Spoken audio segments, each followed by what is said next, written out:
Pemirsa, banyak orang yang cemas untuk melakukan perawatan gigi di masa pandemi. Hal ini dikarenakan resiko terpapar virus corona cukup tinggi dan beresiko.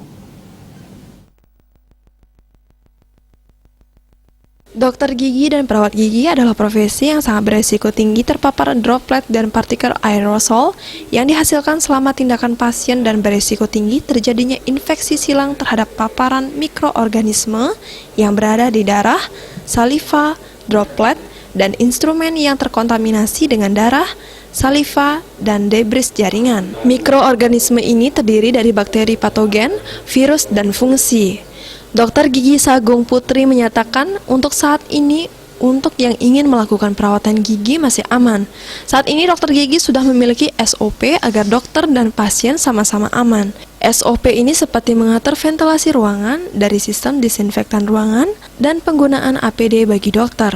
Dokter gigi sendiri juga memiliki patokan dalam penggunaan APD untuk mengurangi terjadinya infeksi silang di kedokteran gigi. Dokter gigi memang lebih rentan terpapar COVID-19, mengingat penanganan yang dilakukan dokter gigi lebih banyak di mulut dan penularan COVID-19 tertinggi ada pada droplet dan aerosol. Kalau kita disuruh pakai masker, nah dokter gigi malah suruh buka masker.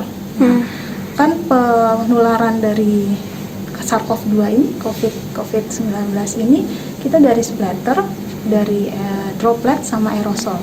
Nah, kalau splatter itu, jangankan orang batuk bersin, splatter itu adalah cairan yang keluar saat kita bicara. Nah, kalau droplet itu biasanya dihasilkan dari sewaktu orang itu batuk bersin.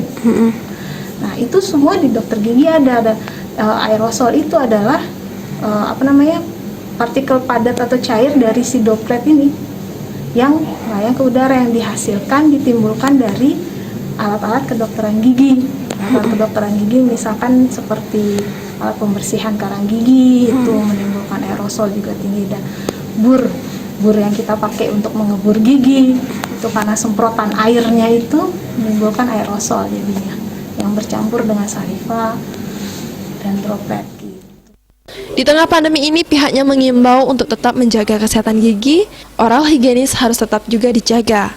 Selain itu, penerapan protokol kesehatan juga harus dilakukan secara ketat. Agung Ria, Bali TV.